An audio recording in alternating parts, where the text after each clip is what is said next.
At dawn, the village of Floresta stirs with life, and the fishermen Santos and Anicio return from their night of collecting.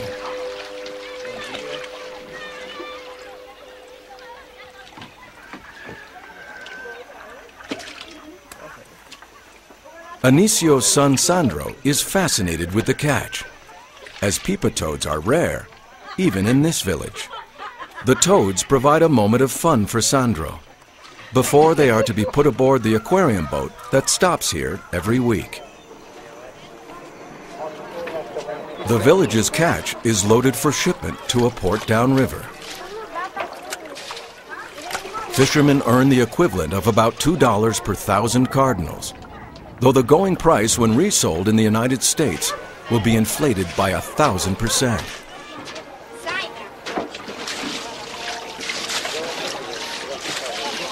The mortality rate of fish during transport can be high, and antibiotics are added to help prevent further loss. In these poor villages, fishermen are paid by an age-old system of barter. For their labors, they receive hard-to-come-by goods, such as coffee, rice, and sugar, and other precious items brought from faraway towns, and traded at such inflated prices that many families here are left forever in debt.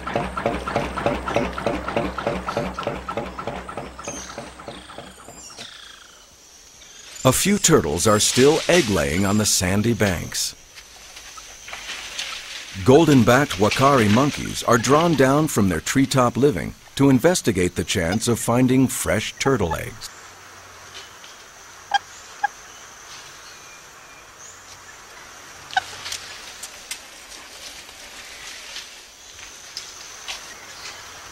Wakaris normally eat fruit, but relish the opportunity to savor the yolk of eggs.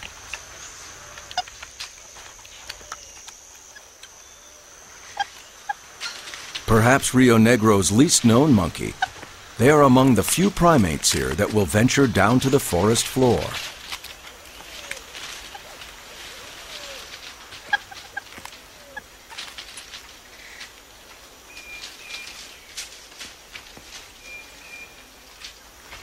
Wakaris have adapted to a life along these waterways. They have few enemies here, but must be wary of man. Zay and his son Carlos are also out looking for turtle eggs.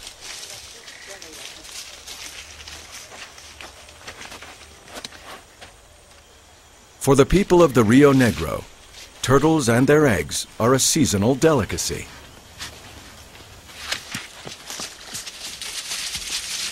The eggs are oil-rich and are usually eaten raw, along with a kind of ground meal. Although Brazilian law protects turtles, such laws are not easily enforced in remote areas where people rely on forest and river for sustenance, as they have for generations.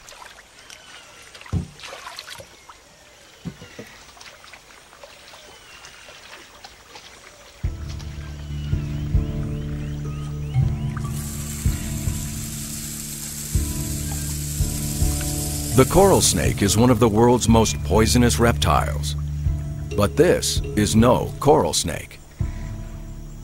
A mimic, this false coral is protected by a resemblance to its deadly relative. Mainly aquatic, it hunts for fish trapped in pools left by the retreating water. It shares these pools with the South American sun bittern, found at the river's edge, and a clever catcher of fish.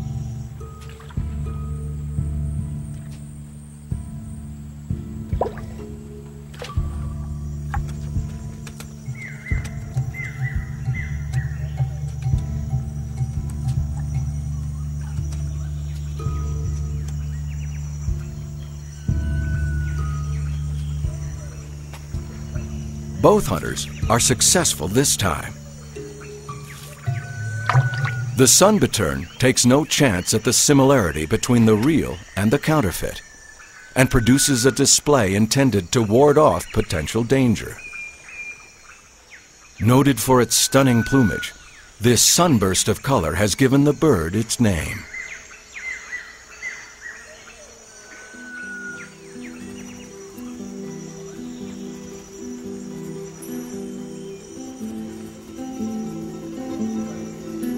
Butterflies congregate on the exposed beaches to take in mineral salts.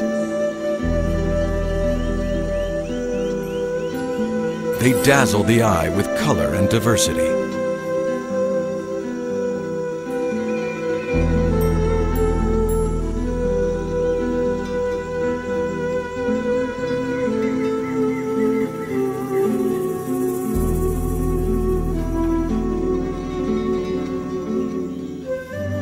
The waters of the Rio Negro are now at their lowest. At Floresta, the white banks of the main channel are revealed, where months before water flowed beneath the houses. A mirror-like surface of inky black, it was likened by early European explorers to the mythic river Styx. Washed down from the mountains over eons of time, the clear white sands can do little to filter out many plant compounds that stain the water like tea, though it is water that is clean, almost as pure as distilled.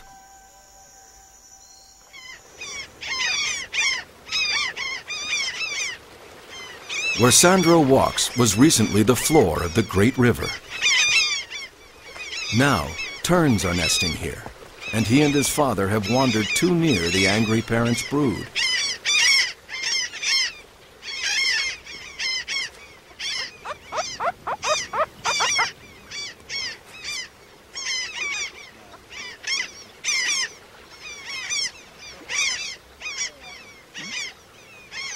The birds flock to these newly exposed, broad, sandy beaches to dig simple nests where their eggs will incubate in the warm sun.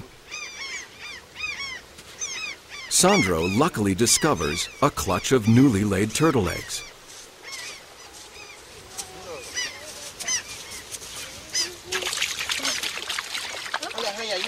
Danger also lies in wait beneath the sand. Accidentally stepped on, the stingray can inflict a terrible wound with a whip of its tail.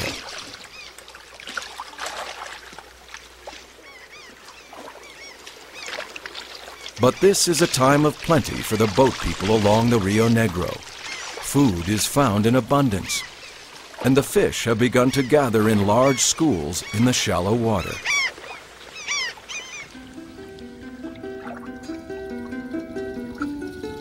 The Waru cichlid provides its young with their first meal. Mucus is produced on the adult's body, from which the offspring feed. Even other fish dare to steal a quick meal.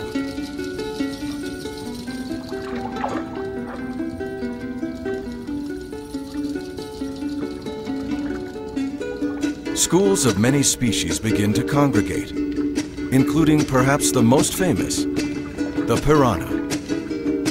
Piranha come in many different colors and sizes, most with a set of razor-sharp teeth. And while some prefer fruits and seeds, many favor flesh.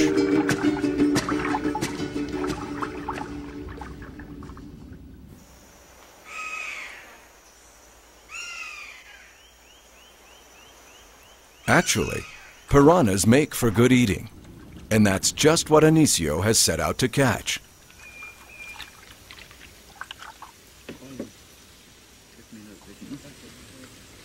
Though not quite as vicious as their reputation suggests, they can be dangerous once caught. Many a fisherman has been bitten when carelessly trying to retrieve a lure.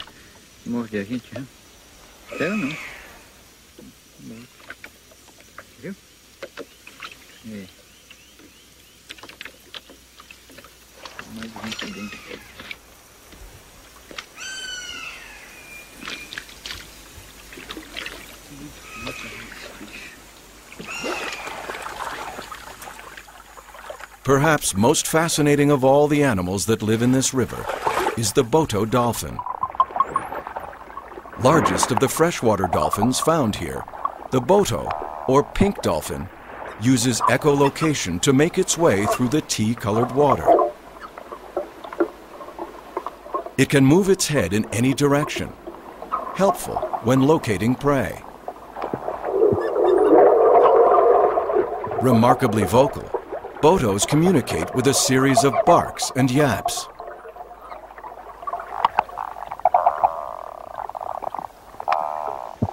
Stories are not uncommon of botos saving the lives of fishermen whose boats had overturned.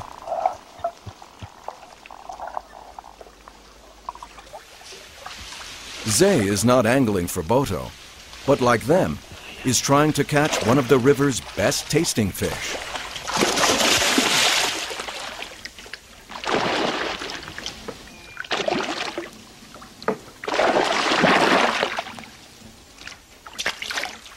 A fisherman's dream, this 20-pound tucunaré is a fair catch for Zay.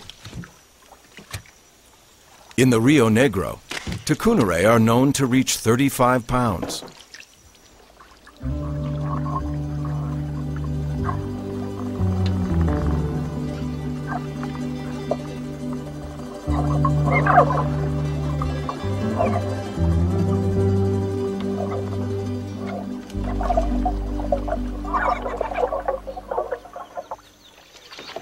The huge fish is to be prepared for the evening's fish meal.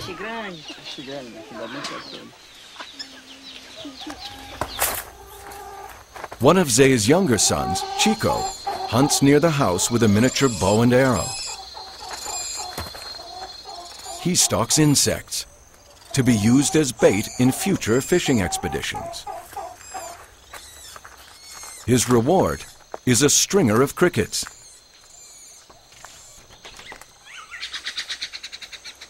Gathered food is preferred here, and although the land is partly cleared, few crops are grown.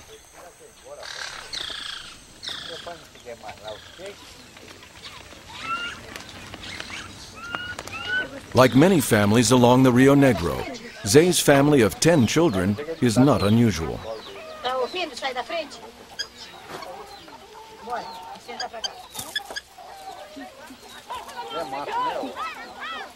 Angela, Chico's sister, is 8 years old. Her grandfather roasts farinha on an open oven. The coarse meal is made from the manioc plant, ground and roasted to become the staple of their diet.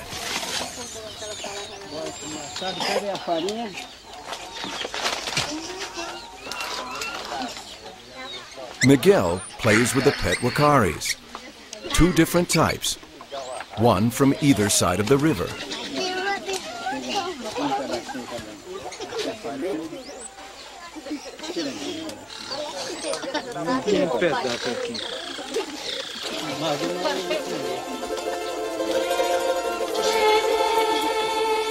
The fish is fresh, the farinha warm and savory. Though there may be difficult times ahead, now is a time of plenty.